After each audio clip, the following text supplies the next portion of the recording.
Come and listen to my story about a man named Jed. A poor mountaineer barely kept his family fed. And then one day he was shooting at some food, and up through the ground come a bubbling crude oil, that is, black gold, Texas tea. Well, the first thing you know, old Jed's a millionaire. The kinfolk said, Jed, move away from there. Said, California is the place you ought to be. So they loaded up the truck and they moved to Beverly Hills, that is, swimming pools, movie stars. The Beverly Hillbillies.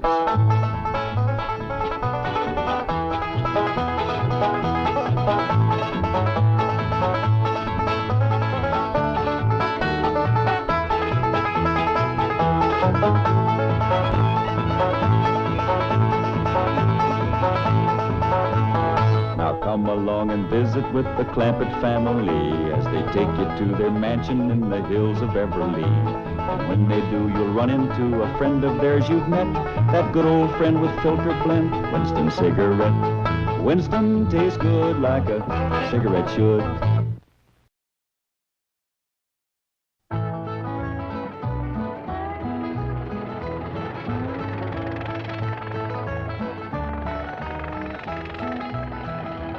Welcome. Howdy. Well, now, ain't that handy? That, Pa? Way the road takes a bend in here, runs right by the front door. No, Mr. Clampett, this is your driveway. It goes with the house. Is this thing a house? Oh, yes, indeed. It was built by John Barrymore, one of our finest actors. Pretty fair stonemason, too. Hey, Jed! This here is dandy soil. Fine, Granny. We'll commence plowing tomorrow. But this is Beverly Hills. Dirt is dirt. Yes, I know, but why don't we look around inside, eh?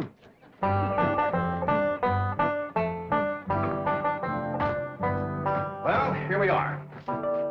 I hope you're going to like this place I picked out for you. It may be a trifle larger than what you're used to, but I feel a man with $25 million in my bank should live in a manner that... Come in, this is your home.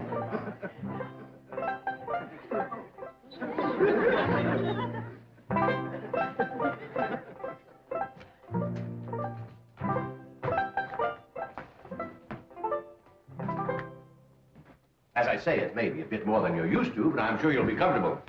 Now, my secretary will be over right away to help you with the hiring of servants or whatever problems you may have. She's a very efficient girl, Miss Hathaway.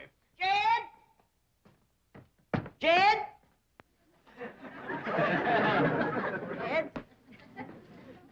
You and Jethro fetching my stove so I can get some victuals to cooking? Oh, you have a beautiful stove. Thank you. Fetch it in, Jed.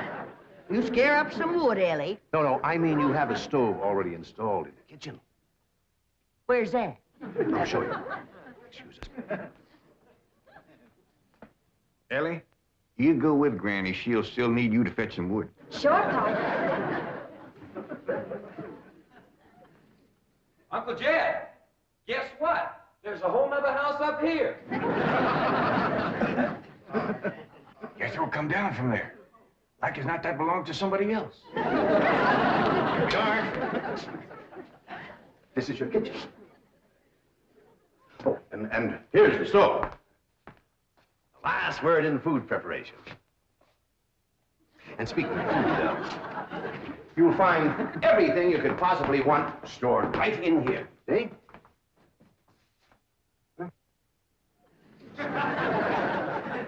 Well, I'll leave you ladies to your culinary delights. Au revoir. Bon appetit. Talks gibberish. You seem to set a great deal of store in this here stove, Granny. Well, we'll see.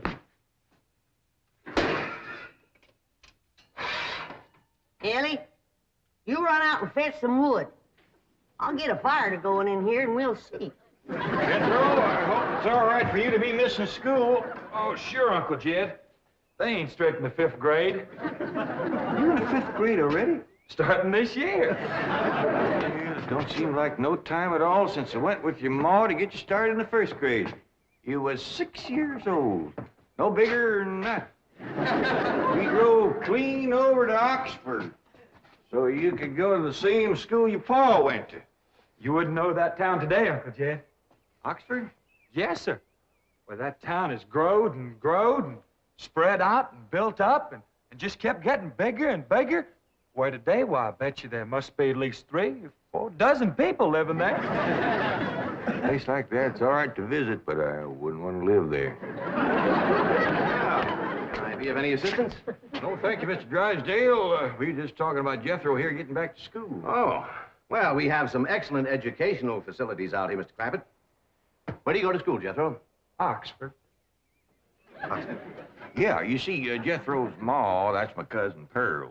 She married an Oxford man, so naturally Jethro, he goes to school there, too. I'm the champion crawdad eater. At Oxford?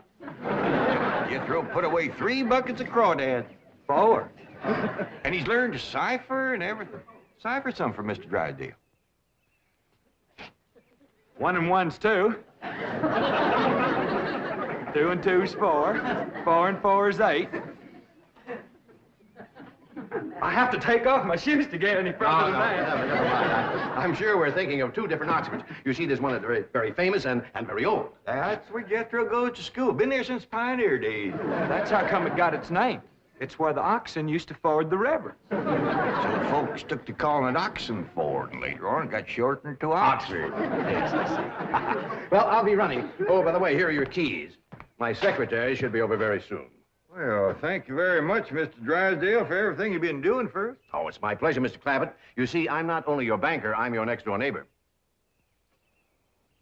Well, say, now ain't that nice? Well, now, why don't you bring your missus over tonight for supper, and I'll have Granny womp up a mess of grits and hog jowl. Well, you see, right now my wife is in Boston. Well, that's too bad. When'll she be back? Not too soon, fortunately. I'll see you later. Well, thank you, Mr. Drysdale. So long. Uncle Jed, you reckon one of these days I can have me a little bitty old taste of Granny's moonshine? Now, Jethro, you know the family rule about Granny's moonshine? You get your first taste on your wedding day and not before. Well, Uncle Jed, that might be an awful long time. I ain't even got me no sweetheart. How come? Why, back home, every time I get me a girl, one of them there big fellas would take her right away from me. Maybe out here in Beverly Hills. Paul, could I please have the axe? I gotta split some wood for Granny. Fetch it, Jethro. Ain't this place got a wood pile? Not that I can find. But I found a whole row of black old dead tree trunks, pretty near as high as this height. Are they kind of big for you to tackle? Well, shucks, no, Paul. They're only this big around, and all trimmed and topped and strung together with the black rope, so as no matter which one you cut, the others keep it from falling. Somebody had a right smart idea there. Just the same, I think I'd rather have Jethro do the cutting. Oh, Paul and me. Ah, cutting trees and chopping logs ain't no work for a girl. I'm just as strong as Jethro. You ain't neither. I am so. You ain't neither. I am so, too. You want to wrestle? Darn too. Now, here. That ain't no fair fight. Somebody's gonna get hurt. Now, yeah, you see, you're getting too rough.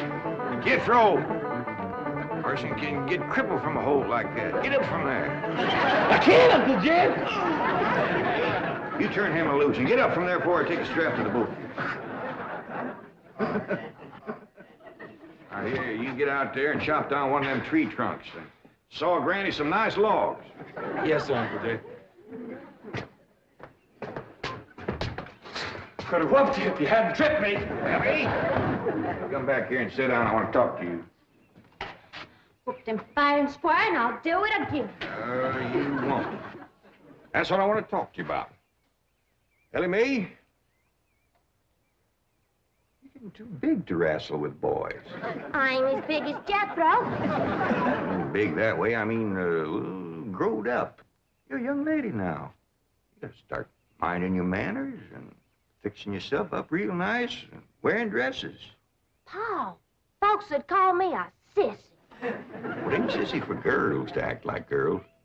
You see, Ellie, I raised you like a boy, and I was wrong to do it. I reckon every man liked to have a son, and you was my only young'un. And when your ma passed away, I just decided to turn you into a boy. By the time Granny come to help out, you was too wild to tame. By thunder, you could outrun, outclimb, outfight, and outshoot every boy in them hills. I still can, Pa. Yeah, but it ain't fitting. It ain't right for folks to go against nature. Now look at old Duke there. Reckon we could turn him into a cat? Course not. That's right. Because nature made him into a dog. The same way nature made you into a girl. Here lately, she's getting more and more positive about it. You mean my years is growing? No, nothing like that. You're pretty. Oh, Pa. I know you don't like it when I say that, but you like it when the young fellas around here come in saying it, and they will.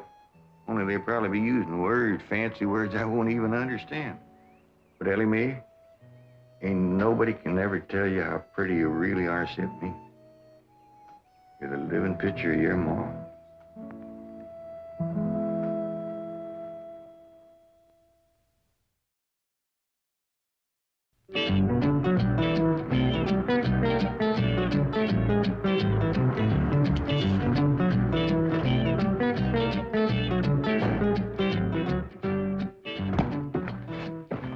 You still here? I thought you were going up to the Clampett estate. I didn't think it prudent for us both to be absent simultaneously. In the event of crises... The only crises you have to worry about right now is keeping Mr. J.D. Clampett happy. Now get up there. Tell me, how did you like the flamingos?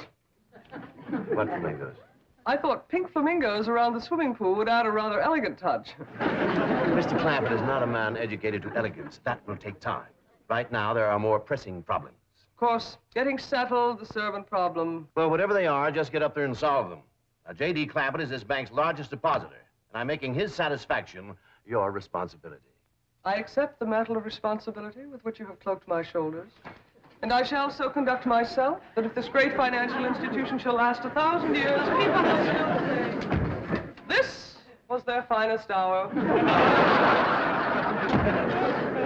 Andy Wood, all right. Got a lot of pitch and tar in it. Ought to burn real good. Yeah. That flimsy grate holds up. Granny, this is the top of that tree trunk. You want I should split it up, too? No, just leave it outside. Yes, sir. This place ain't even got a wood box. Yeah, folks don't need much wood out here. Remember what Pearl said? It don't get cold. Yeah, I remember.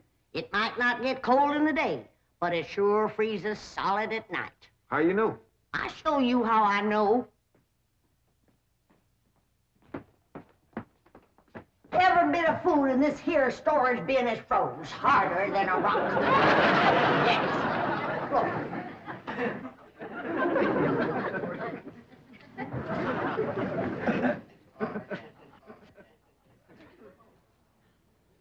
Mighty thin-skinned hog.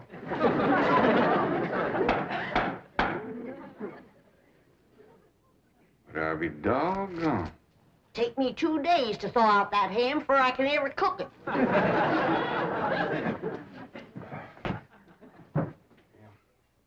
People ought to know better than store food up against the north wall. Tomorrow we'll dig us a root cellar and we put all this stuff in it. Jethro, go on out there and catch us a chicken. Okay, Uncle Jed.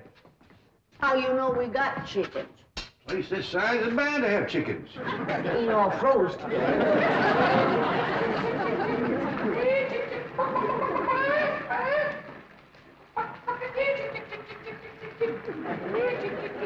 Chick, chick, chick, chick, chick, chick, chick.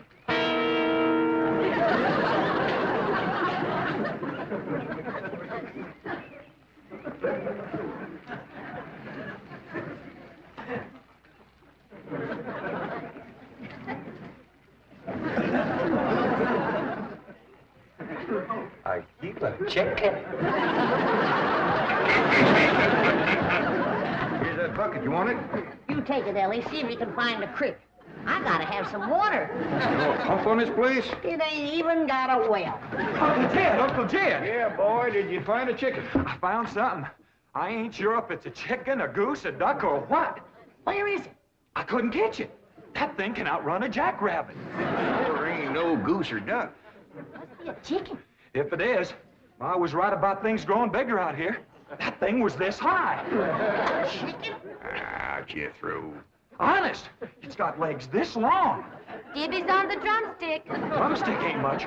Whoever gets that neck is eating from now on. Commences here and runs plumb up to here.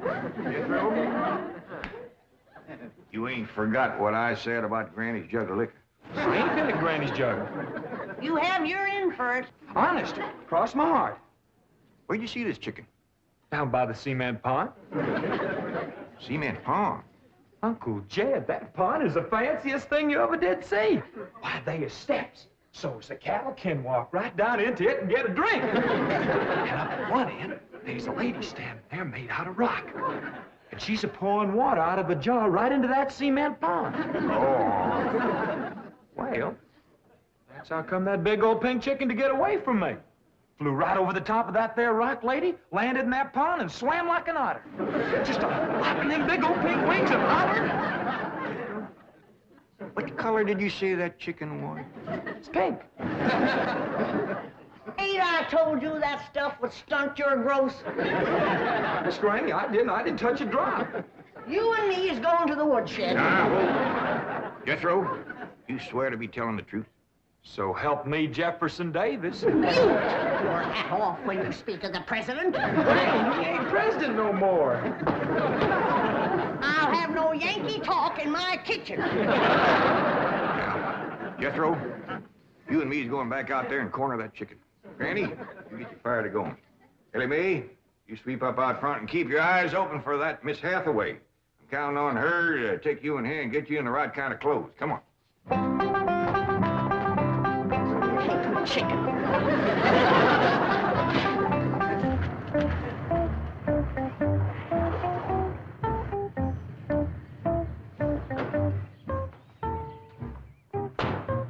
You there, young man. I ain't a young man, but I sure do thank you for thinking so. Good heavens, you're a girl.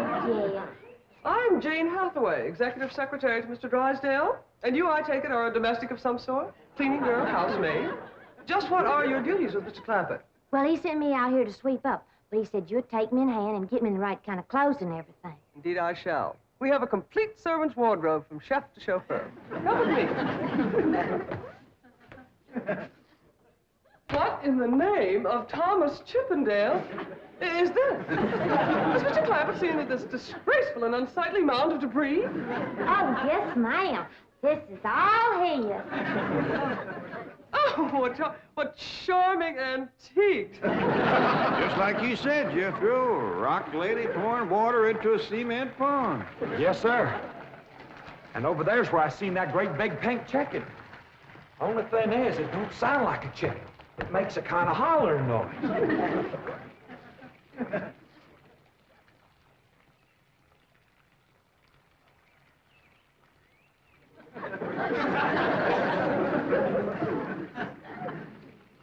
Reckon you'd make a hollering noise, too, if you was to lay egg like that. Man, oh, man. That's what I call an egg. And you won't have to worry about food now. Wait till she cooks this.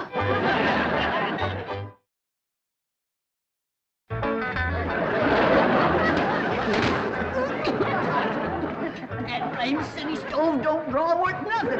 Hey, Granny, look at this egg. What's all the smoke? Stove don't work. Probably just a stuffed-up flue. Ain't got a flue, ain't even got a stovepipe. Well, I'll get the shovel and a hoe and rake it out of there. Here, you keep this egg.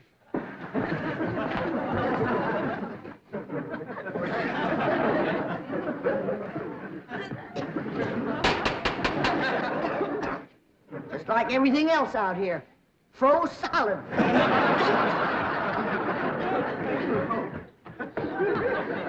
Really, my dear, you look quite charming. Well, I feel like a dead blame fool. Oh.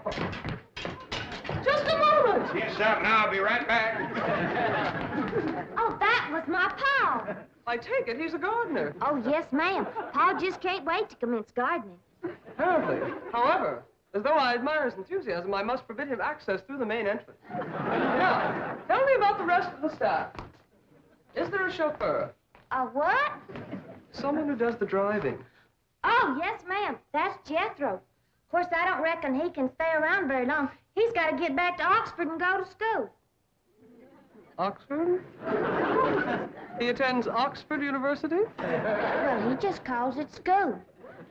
Pa went to school there, too. Oh, yes. Old school tie. Great pride, those Oxford men. Sorry I couldn't stop before. Granny was having trouble in the kitchen. Pa, do I have to wear this here stuff that Miss Hathaway... No, there can be no appeal from Mr. Clampett's orders. Thank you, ma'am. Glad to see you taking a firm hand. Ellie Mae, that's right pretty. Makes you look taller. She's got me walking on pegs. We'll run in and show Granny. And get rid of those old clothes, dear. Granny, I presume, is the cook. Yes, ma'am, but she ain't too happy about it right now. I shall deal with her directly. Now, let's see. Maid, gardener, cook, chauffeur. Oh, I understand Jethro is an Oxford man. You bet he is. I'm quite anxious to meet him. Don't blame you. Fine-looking young feller. Single, too. And he's on the lookout for a girl. I am only interested in the intellectual rapport which I would naturally have with an Oxford man. I presume you went to Eton as a boy. If I know Jethro, he went to Eton the minute he was born. Yes, of course. I suppose his father matriculated him. I kind of think maybe it was his ma. Oh, well, no matter. At any rate, he's an Eton man. That he is. Matter of fact, Jethro won the Eton championship. How marvelous. What was he champion of? Eton. Yes, I know. But what was it? Cricket?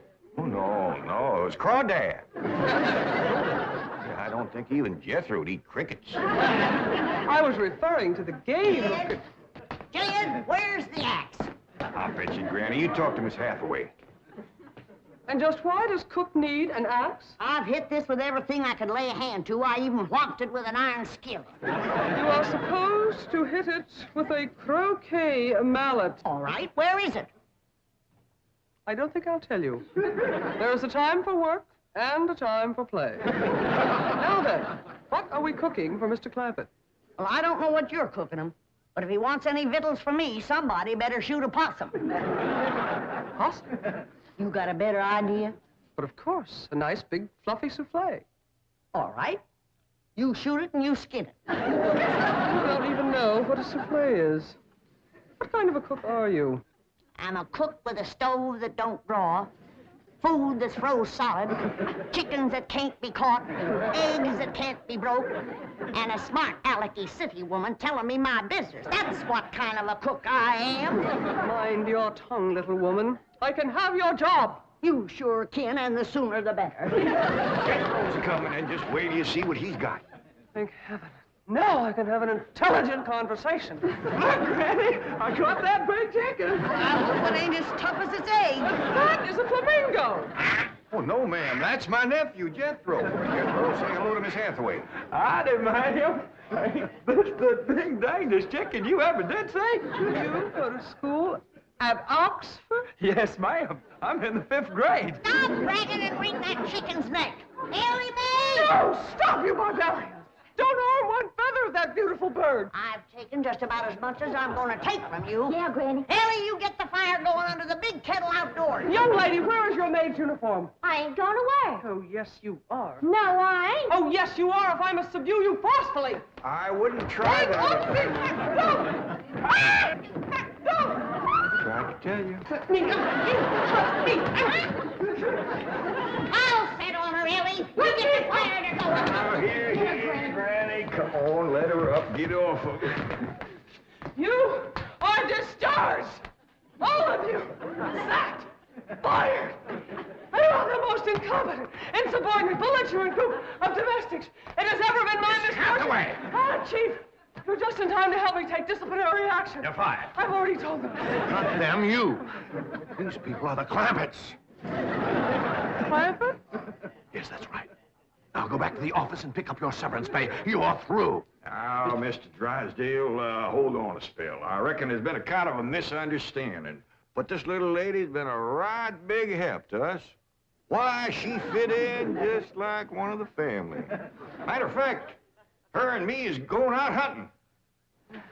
Ain't that right, Miss Hathaway? Well, yes, and...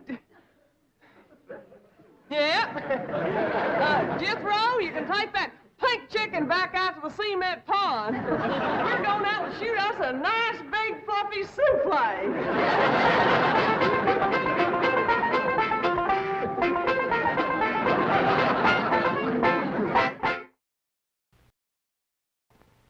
Yes, sir, it was a dandy trip. Of course, we's all of my tuckers from sleeping setting up, but Pearl's old truck run just fine, and her boy drove all the way. Winston? No, Jethro. Jethro Bodine. That's that big, tall, good-looking... No, fella. Mr. Clammett, I meant, would you like a Winston cigarette? I don't know as I've ever seen one of them before. Oh, try one.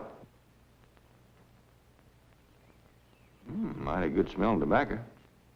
What's that white stuff in there? Oh, that's the Winston filter. But it's what's up front that counts. You mean the tobacco? Oh, a cigarette is only as good as the tobacco that's in it. With Winston's filter blend up front, it's like money in the bank. You're going to like Winston's. I reckon I'll decide that for myself. Yes, sir.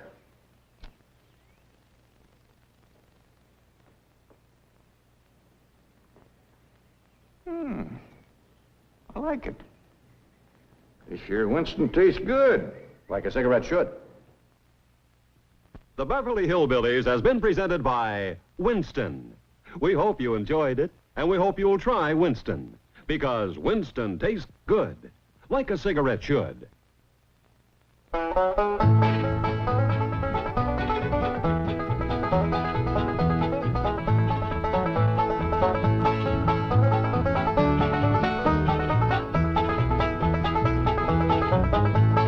Now it's time to say goodbye to Jed and all his kin.